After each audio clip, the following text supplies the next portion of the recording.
welcome District of Unity viewers and Outcoached Sports viewers. This will be our first podcast on Outcoached Sports, and we're talking football today, and this will be the last on District of Unity, so you need to go and subscribe. I'll put the links below. I'm Carl. Yes. You can put the links, it's going to be fancy. Yes.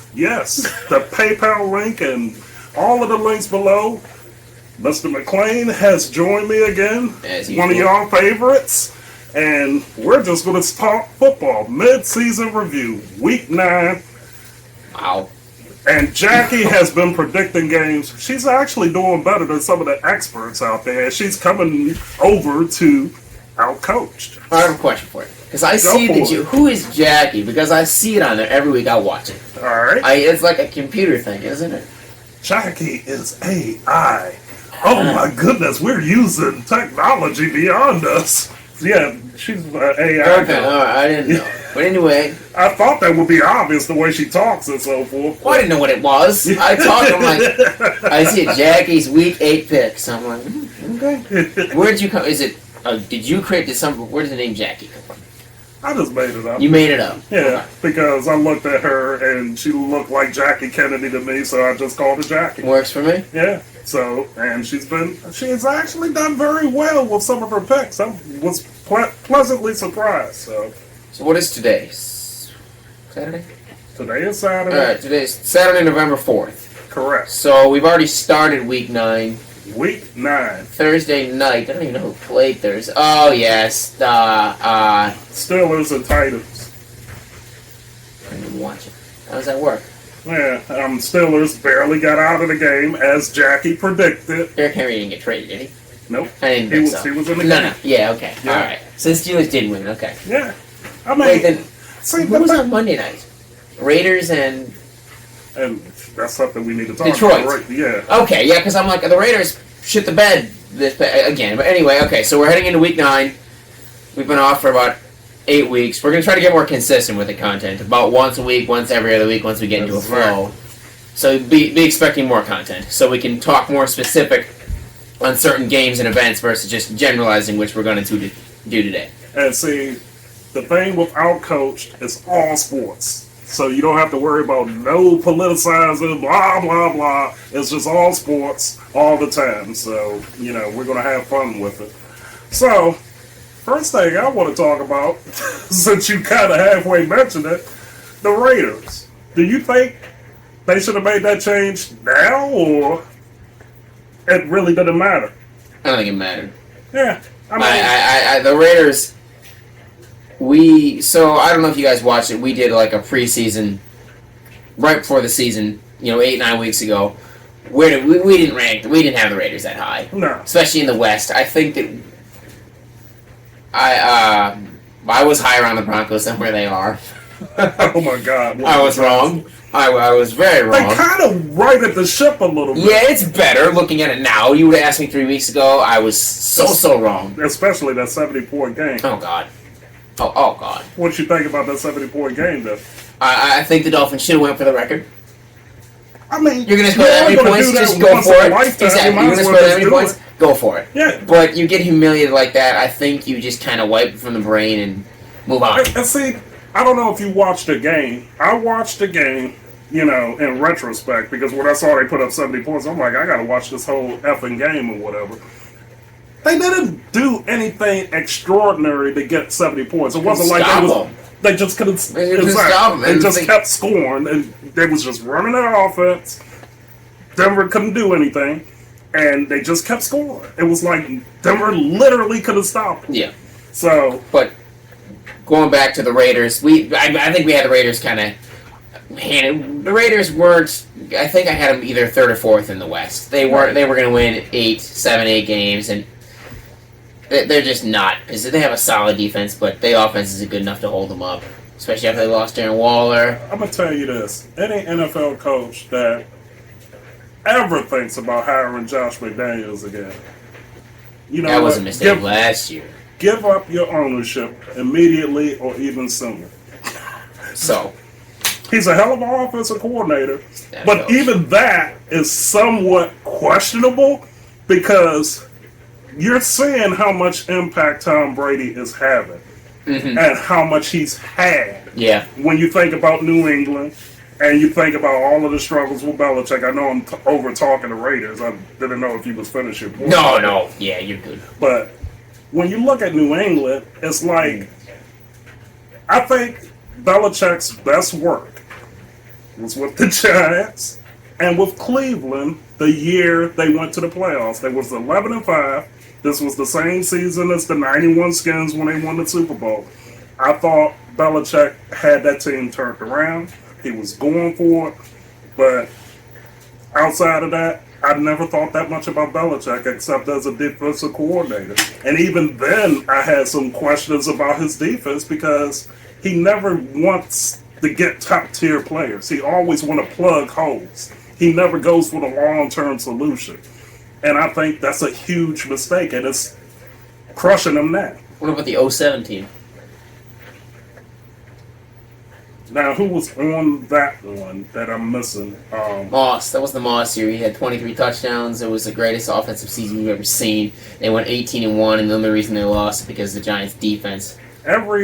Every coach is going to have one of those seasons. I mean, Yeah. you think about Dennis Green with Minnesota. Yeah. You know, how they had that 15-1 year and lost to Atlanta in the NFC Championship.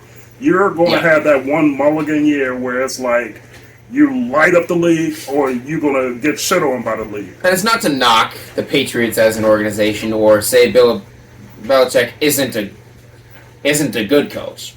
I mean, he has the wins. So He's not. We're not saying he's not a good coach. Right. We're just saying you look at what they've done now. The quality of players has certainly gone down since Brady left, but hasn't ever been up, though.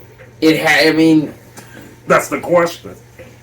Was Tom- it Brady that brought out the I players? think so, because you look Yeah. what happened in Tampa. That team was essentially the same team the year before Tom got there.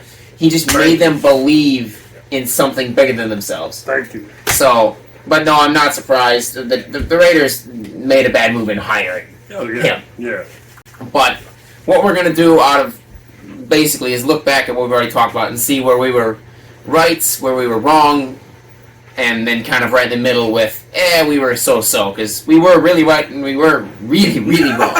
So, we want to start with what we got right or what we got wrong. Oh, let's start off with the wrong so we can end Get on a high note. out of the way. Okay, so... I sucked and blowed with Minnesota. I mean, it's like, good God. You know, I mean, you look at Minnesota, Kirk Cousins is always going to be Kirk Cousins. I know he's injured now and so forth. Yikes. But it's just like, you know, they're just that one team that's always kind of, they can break through. But he never has that playoff performance, and he damn sure ain't going to have it this year. So, I was completely wrong about Minnesota. What I'll say about Minnesota is, and the reason I predicted they weren't going to be very good, last year they were 12-1 in 7-score games. Mm-hmm. We see that flip now. Right. The defense isn't that strong. Jefferson's been kind of dinged up. They lost Dalvin Cook. Mm-hmm. The law averages of their roster changes ever so slightly. Makes a huge difference on that team. What else were we wrong about? I mean, it's not really our fault, but the Jets. I mean, yeah. I mean, again, I still stand by. I think the Jets are. It doesn't even need to be Aaron Rodgers, who's a whole nother question mark. Awful thing. By the 4 plays in, done, robbed the whole league. But I don't think that they need Aaron Rodgers. They just need a competent quarterback. Oh, absolutely. And I think they're a competent quarterback away from being I would say, Super Bowl contender. Well, let's think about it. If Aaron Rodgers was there, they could easily be, 8-1? Did they have a bye already? Or I don't know. after After he got hurt, I think they all kind of turned off the Jets. I mean, so they could be like 7-1 or 8-1 if they had that. But I think they did have a bye week. Yeah, I do. So so that tells you a lot right there because the defense was there. It's still there. And it's still there. Matter of fact, they actually kind of turned it around a little bit, even without Aaron being But there. thinking about the Jets too, obviously we were wrong. But I think the league needs to look at when something, and I understand you schedule the games because you want to see the star players. The league allows teams to have 5 primetime games. Right. You need to look at it, and when something like that happens, it's unfortunate, but it's also true that nobody wants to watch the damn Jets. Yes. Nobody wants to watch the fucking Jets when Aaron Rodgers, when he blew out his Achilles. You obviously can't take you can't take that game off the air. It's already on. Yeah, exactly. But after that, change the schedule. Nobody wants to watch the Zach Wilson-led Jets play 4 primetime games a year. You know, that's a hell of a point you're making. So you would like to see flex scheduling the entire year. There was a game that that's actually the pretty Chiefs. Good. Yeah. The Chiefs and the Jaguars played in week 2. It was a 1:00 game. And the Sunday night game that week was some terrible game like Pittsburgh and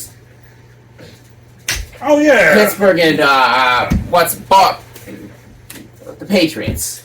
Something like that. Put the game between the divisional round opponents in prime time. I understand they have whatever, but there has to be a way around that. There's got to be. Yeah. Well, essentially, like, after the first couple of weeks, they should just flex all of those games. And get them out of there, because people know, I don't want to watch this. I don't want, I think there's some sort of rule in place that Thursday night games in the NFL are not allowed to be good.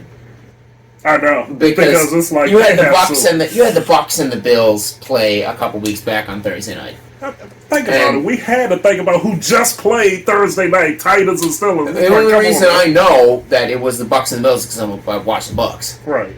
That game was slop for the Bucs, the Bills, and the refs. Yeah. And I'm not saying that the refs were missing calls. They were terrible all the way around. Right. There was a phantom call here, there's a phantom call there. A guy would get tackled and held, and they wouldn't call it. Right. Everybody was awful. I just think it's a rule you're not allowed to have a good Thursday night game. Mm-hmm. But they need to be able to flex out the games, I think, year round, because it would just make for things that people want to see. Yeah, exactly. And I understand, like the London game, you can't. I think they're in London or they're in Germany. The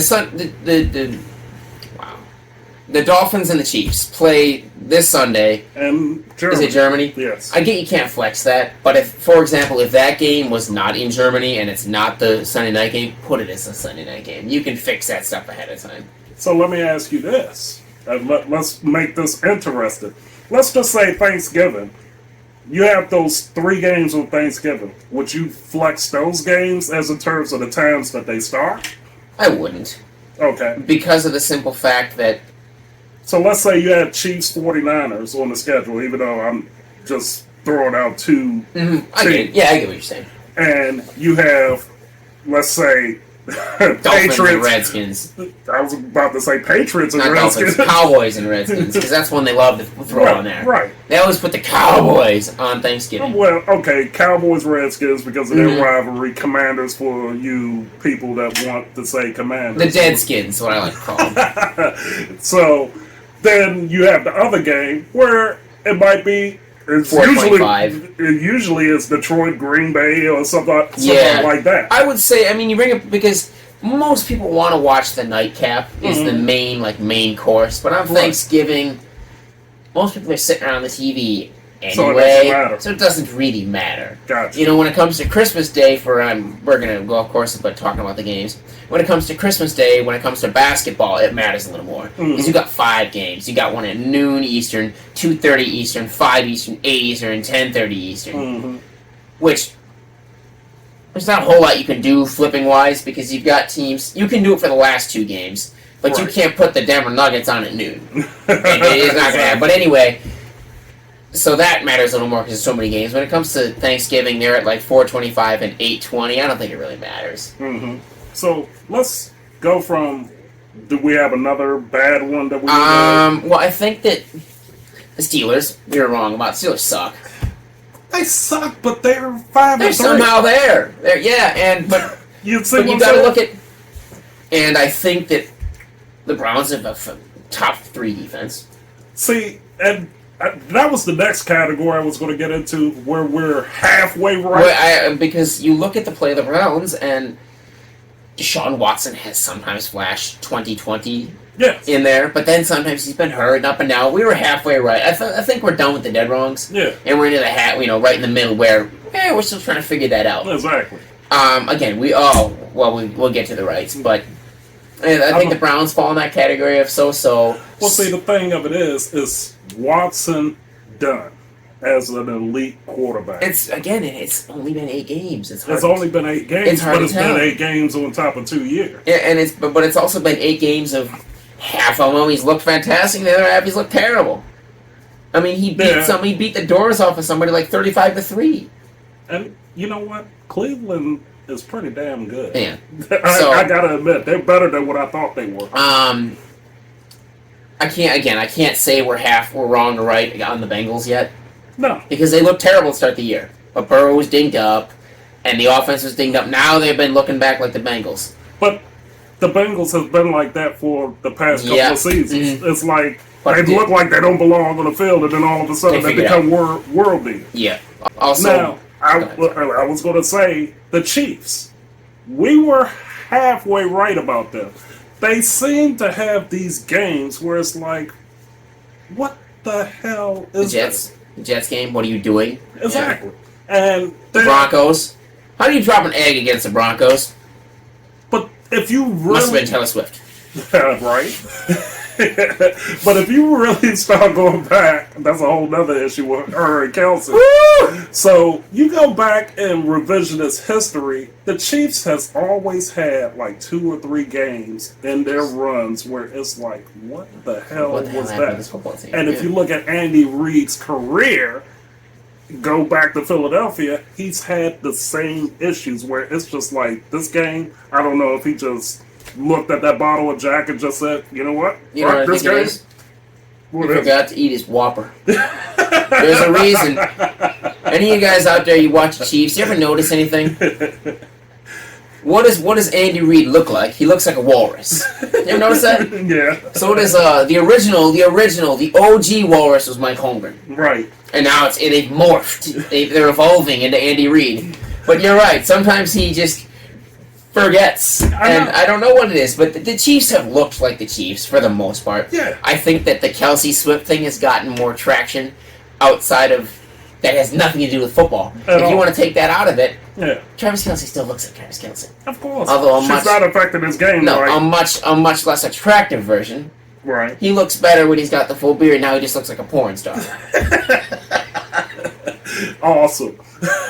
Now, somebody else that we're halfway right about, how about them Cowboys? The Giants. We were wrong, but I was wrong about the Giants. I was wrong about the Giants. The Giants, I thought I was right about Seattle, though, but... Mm-hmm. Yeah. We were wrong about the Rams. Yeah. Yeah, the Rams look shitty. Yeah. The Cardinals we were right about. The Cardinals suck. But the Giants we were wrong about, I think. I wanted the Giants to be better than we all thought they were going to be. You know, we kind of, at least myself, tried to talk that into existence because I hate the fucking Cowboys. You've heard me say it before. Fuck the Cowboys. I will always stand by that. Always. The thing about the Giants is their defense. I thought their defense would kind of cover up some of the sins of the offense. And they added some pieces. They added Waller. But their quarterback, I mean... And Barkley's been in and out of the lineup again. That, and their line is just terrible. Awful. And it's hard for a defense, and you see this all the time. Another example is the Bucks. We'll get there. Yeah. It's hard about how good your defense is if they're out there all the time. Right. If your offense can't sustain a drive, they're going to be tired. Right. I think we were spot on. We were spot on about the Eagles. Yeah. The Eagles are what everybody thought they were. Mm-hmm. They did take a weird loss against somebody. I don't remember who. It wasn't Washington. They almost lost it. They have a Washington problem, though. They hardly beat them twice. Anybody in your division, they know you. They know you. They know how to figure it out. Yeah.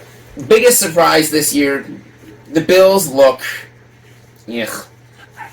I'm not surprised by that. We talked about that. We went in about the Josh Allen thing. Yeah, because I said Josh Allen is an Instagram model. He's just basically like somebody you look at on that picture, like, damn it, he would fit perfectly here until you realize that it's a hoe, not a housewife. And a lot of it is his gameplay because it's like he doesn't know how to slide. He wants to take contact. He's a running back playing. He's a running back playing quarterback. He needs to become more of that quarterback and be a little bit more decisive of how he ends plays. Yeah. And that's going to come in handy in the playoffs. When you're able to close plays the right way, it saves time on the clock. You have more plays to get in the field goal range to do what you need to do to win the game. That's his problem. Take care of the football. Take care of the football. And don't make the hero throw and chuck it 50 yards down the field. You don't need to do bounds. And see that you just talked on a bigger problem after we talk about this. But I interrupted you, so go ahead. The Chargers, I think they were what we thought. they're exciting, but they're not that good.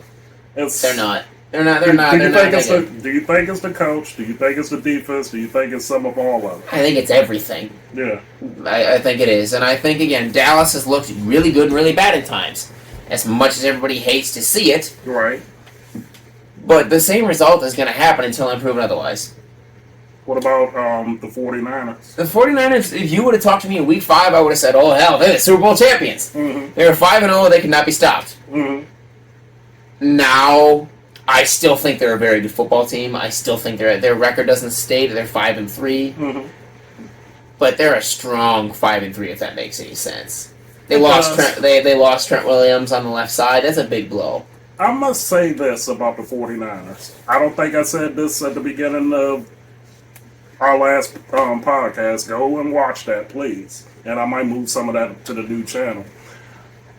I don't think 49ers are as deep as some other teams.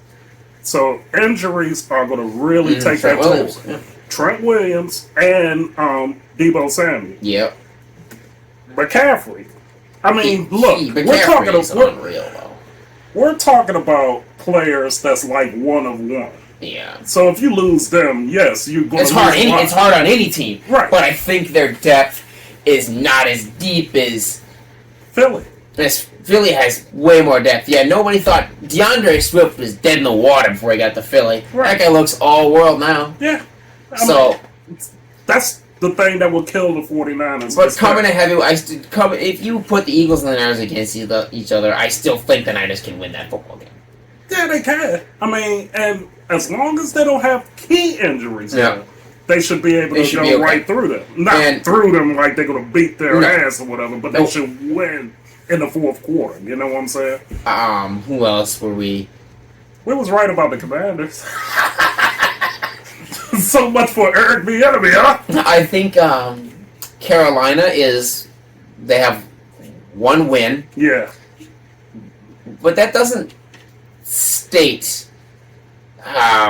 Did you have them doing well? No, I had them win like 3 games. Oh, okay. But that doesn't state. I don't think that there's 0-6 is 0-6. Right. But there's a difference between getting blown up by 40 and being in football games. Yeah.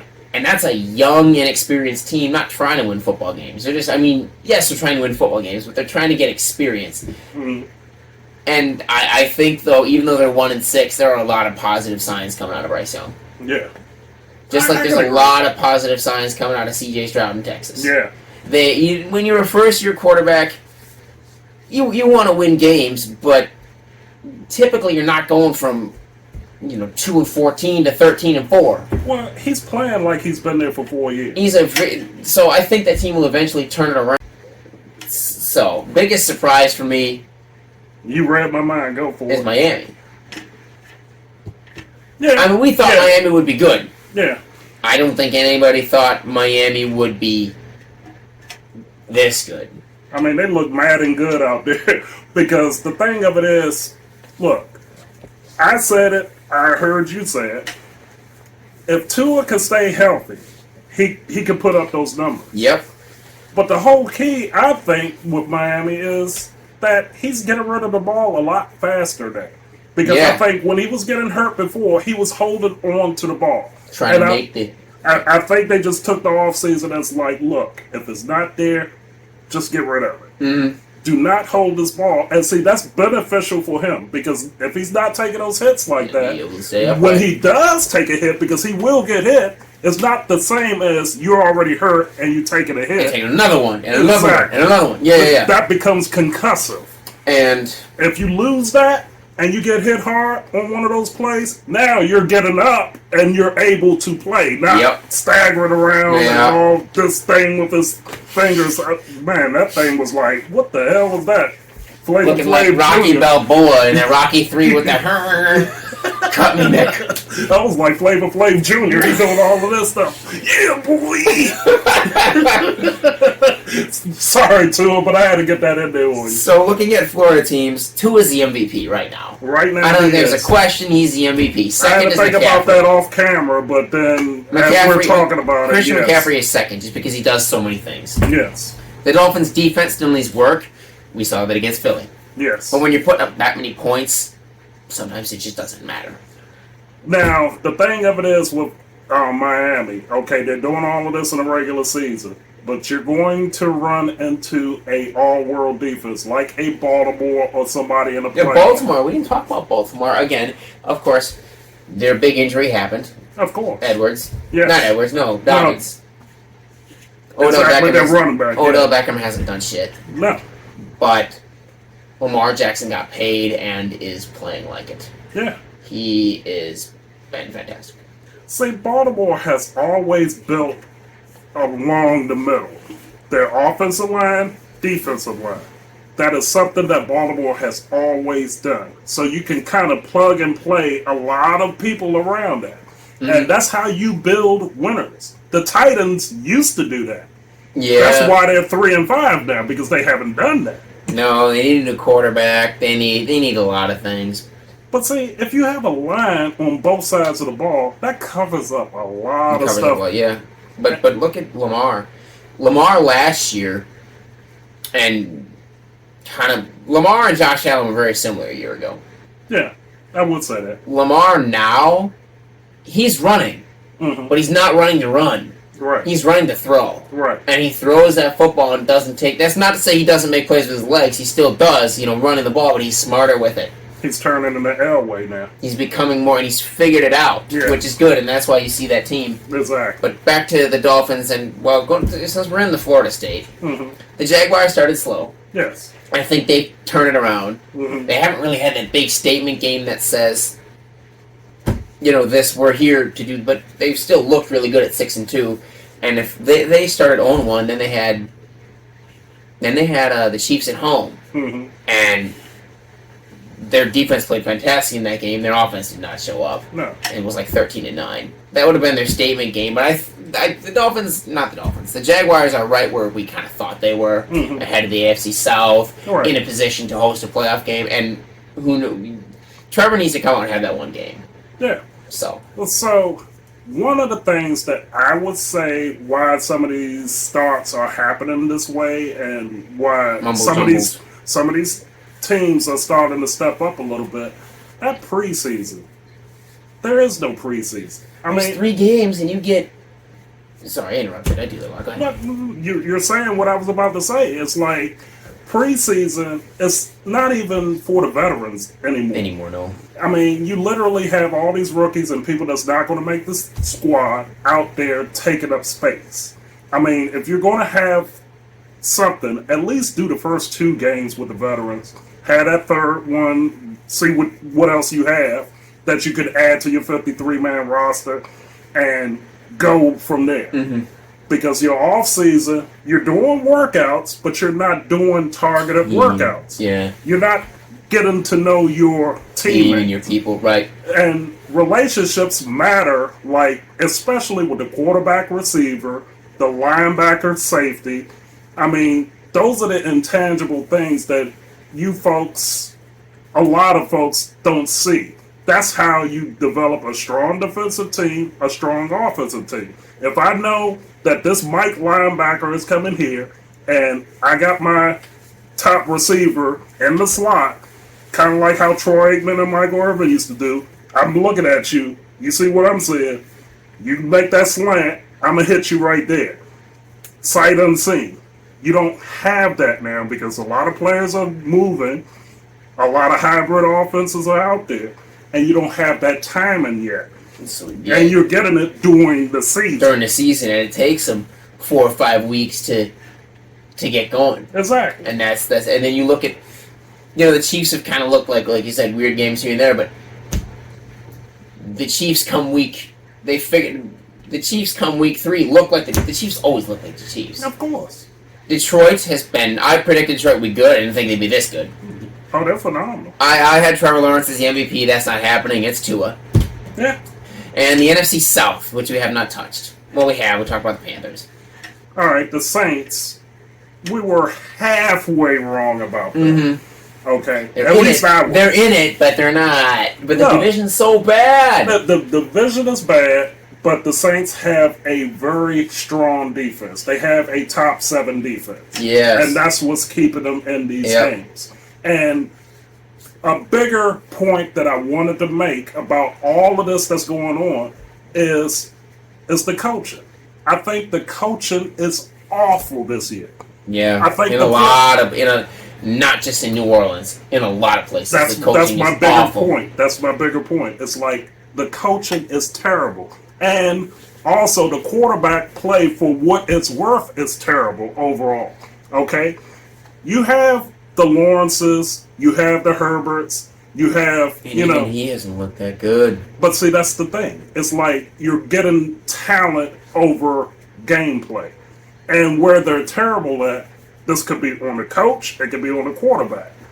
Situational football is terrible right now. Oh, God, yes. That is the big thing. You're looking at big plays. If they don't have the big plays, they're not running the ball. They're not doing the small stuff to keep time of possession, extending plays. That's what football is about, is to win that game.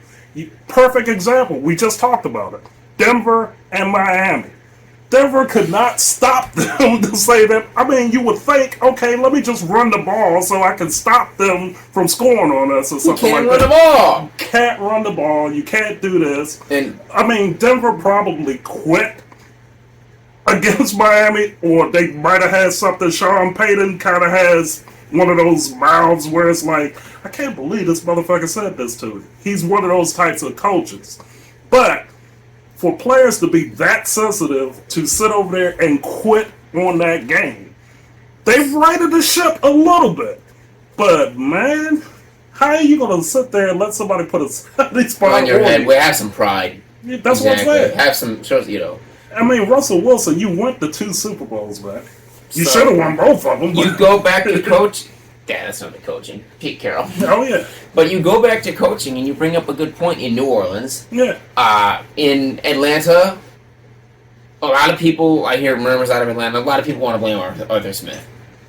It ain't Arthur Smith's fault that Desmond Ritter can't take care of the damn football. Right. Motherfucker fumbled 3 times inside the 20-yard line against my Bucks 2 weeks ago. That's not Arthur Smith's job. No, it's not. Not at all. Exactly. Tampa. Their coaching is terrible. Todd Bowles cannot run a fucking team to save his life. Well, we already said we know that.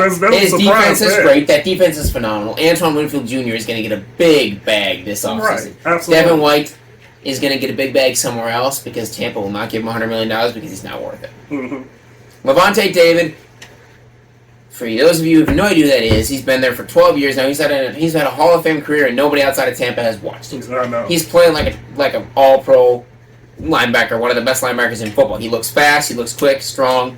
He's had 12 tackles each game last 3 weeks. It's amazing. So, people want to blame, and they signed, Derek Carr went to the Saints for $150 million. Mm-hmm. Baker went to and we talked about this, went to the Bucks for $4 million. Right. Baker is not the problem in Tampa.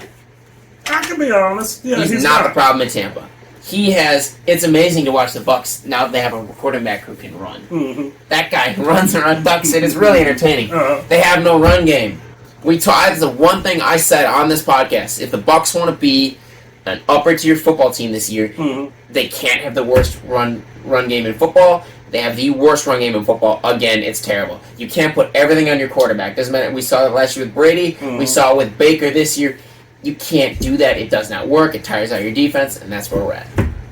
Todd Bowles to me is like the defensive version of Josh McDaniels. It's like, I feel like he belongs as a DC. If you're going to be a head coach and you're elevated to a head coach, and whatever your weakness is, you better hire your weakness. If you don't want anything to do with that offense, and I feel like if you hire an offensive coordinator, don't overrule him all the time. Yep. And that's what I'm starting to see with Todd Bowles. You see, because Dave Canales came from Seattle, you will see his genius on some plays that gets Godwin, it gets, and Baker makes a great play, and then you'll see Bowles come in on 1st and 10 from the goddamn 1 yard line and decide to run the football.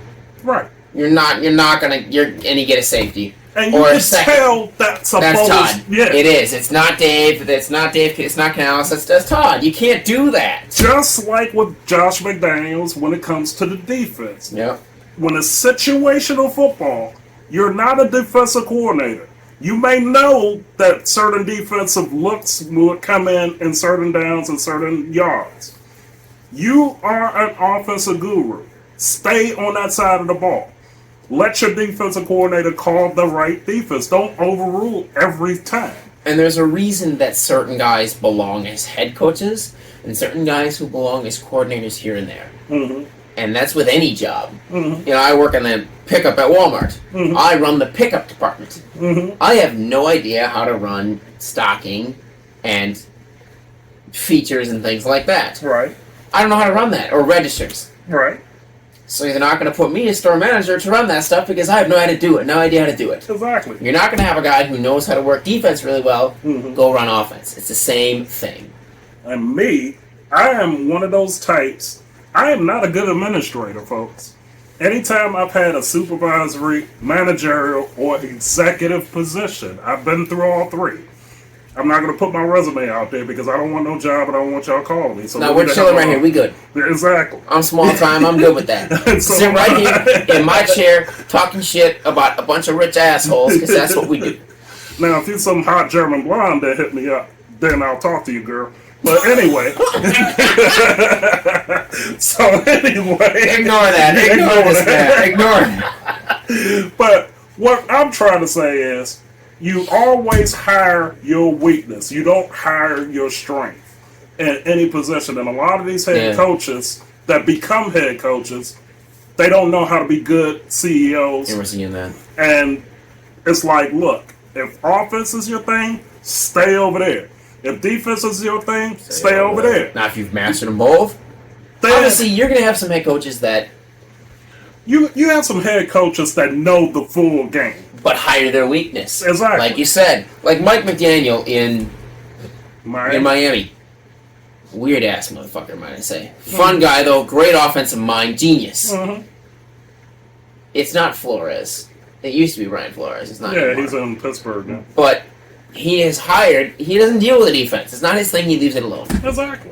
You have to be that. And he knows it. And he's able to admit that and say, look, I need assistance with this. There are very, very few coaches in history that can handle the whole team. Very few. Probably like 10 in the 100 years of football that can handle a whole team. I hate to say this name, but Joe Gibbs is one of them. Tom Landry was another one. I think Lombardi can do it. Lombardi. Jimmy Johnson, Landry and Lombardi, they came from the New York Giants. Yeah. One was the offensive coordinator, one was the defensive coordinator. But they figured it out themselves. Exactly. By the way, the Packers, I love my Packers. But again, they're a young team. It's too soon to just say Jordan Love's not it. You know what I mean? There are signs there. Right. So who knows? But I'm not expecting a lot of that team. I mean, that's another thing that's the problem with today's NFL. Everybody's, after 1 week, let's freak out and anoint the guy that again. Or chill, even one season. Man. I mean, even one season. Now, for example, there are certain guys that you just know, okay, they're not that good. Yeah. Like Drew Lock. Drew Lock's not the guy. Drew Lock is not the answer. He's not the answer. Yeah. For some of you old school people, Heath Schuler, But I think it's a little... Desmond Ritter doesn't take care of the football. Right. But it's Now, it's different if he's on a championship team. But But on the team that he's on, I think it's just a little bit different to pull him off that field now. Let him breathe a little bit. You know who used to be that way that couldn't take care of the football? Peyton Manning. His first year. Yeah. He was, and then look, he was awful. that team was terrible. They were 2-14. What did they do the next year? They went 14-2 and won the whatever division they were in. It wasn't the South at that point. I think it was the Central. Or and Edgerrin James was a running back. I remember that. Yeah. I mean, so it can be turned around, but that's what coaching does. Don't pull him off, and then, of course, the media freaks out. But I lost my train of thought. 100%. No, because he was talking about, well, I kind of forgot, but I mean, it's kind of on the same line. It's a certain level of patience that you have to have. Yeah. I'm back. So you want to go? Oh, no, I'm back. I'm just back in. I remember now. We were talking about the media freaking out about pulling these guys off the field, or firing this guy, or firing that guy. Right. There are certain things that you know, okay, this is this, or this is that. And you're not going to, like... And then there are times when people wait too long. Oh, absolutely. Justin Fields is not the answer in Chicago. Right. He's not. We've given him his time. He's out. But then what is your option that you go to? I don't know. Be better. Right. You're going to be shitty enough, you can go get some Drake May. Right, true. You're going to be ass cheeks. If they don't sit over there and trade their picks now, because then they trade, what was that, a second rounder for Sweat or somebody from Washington? Yeah. And I'm like, but really? Look at Jared Goff. Yeah. Jared Goff has completely turned around, and he's not an all-world quarterback, but he's exactly what that Detroit team needs. Well, that's all patience and who's running. I mean, again, if the Jets had Jared Goff, they'd be a Super Bowl contender. Yeah. And here's another thing: if the Raiders had just kept Bisaccia, how much different that team would have been. Instead of going for the gold, you had a guy that wanted to coach. They loved the guy. The team liked him. The players liked him. They was playing out of their mind for him. Made the playoffs, and he still couldn't get the job. Who are you hiring as head coaches? Yeah. That's stuff that you have to think about as an owner. So, is there anything else you want to add before we kind of go into our wrap up? I have nothing else because basically, that's the biggest thing. It's like situational. That's what coaching. we see after 9 weeks. It's not players playing. There's nobody that stands out to me that says, "Yeah, they've been just fucking awful this year." There's nobody that stands out to me that says that. Right. When it comes to big name guys that have been terrible. Yeah. I mean, Russell Wilson is, but there's nobody that says it comes down to coaching and, like you said, coaching and above stuff. Mm-hmm. So that's what it comes up to. So we'll head into wrap up. Yeah, absolutely. So, have we covered everything that we? Oh, let's one side subject. Deion, what kind of impact do you think he's actually having? Well, when he first got college football. We're just talking about college football. This is sports, whatever. So it's a good question. That's a good food for thought. The first impact that when he first got hired, how did you feel about the hire? And then when he had the upset over TCU, even though they were bad, they were still ranked. What was they like 12th or 13th? Or yeah, we don't want to talk about their bad though. Yeah. Yeah, but. And now, what you're seeing now. Okay, here's what I've seen. When they hired him, I was like, yeah, okay, they hired him, whatever. Mm-hmm. He coached at Jackson State or something. Mm-hmm. It was Jackson State. Jackson State, yeah. Yeah, a small school, whatever. Yeah. Then he went to Colorado, which is not like a huge school, but of course, because he's an ex-NFL player, got big headlines. Mm-hmm. Then he had an upset win over TCU, and the whole world was after him. Then they had College Game Day and everything week 2 when Colorado State played there. Right. And they made all this and all that. Colorado won that game in overtime. If Colorado was as great as everybody thought they were, they would have blew them out of the water. Mm-hmm. So I think that he's having a good impact on the kids that are there and bringing players into the school. But I also think it's a lot of ESPN media coverage and slander saying, okay, so this is Deion Sanders. Let's just go cover him with everything. Because they haven't really done anything since then. Yeah. They've had some bad... They got blown out to Oregon. Yeah. I mean, they almost got shut out, yeah. If you're really that good, that doesn't happen. No. The only reason that they're getting any coverage is because of Deion Sanders. Right. Meanwhile, Marvin Harrison Jr. is tearing it up at Ohio State. And you hear about it, but you don't hear about it nearly as much. I think that benefits him. Because it's like when he gets drafted and he goes to that team, he can do it under the radar. Mm-hmm. And then it's like he's going to be a world beater for whatever team. So I think he hasn't... It's more of a media impact than it is a football impact. Let's see, and I did a video on Deion when I compared him, and I talked about all of that with John Thompson and stuff like that.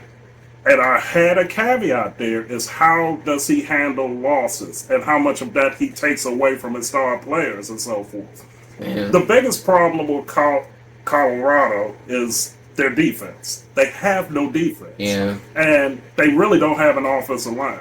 So once he addresses that, if he does, then let's see how you play with a good team. Mm-hmm, because, again, it's too soon. It's too soon. ESPN jumped on the hype train in week 2 or 3 or whatever. It was early. Yeah.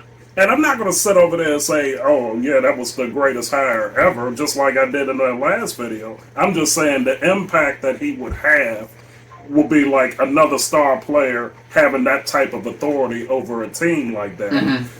Then you will see what's going on. So, I'm wrapping up. I have nothing else. Do you have anything else?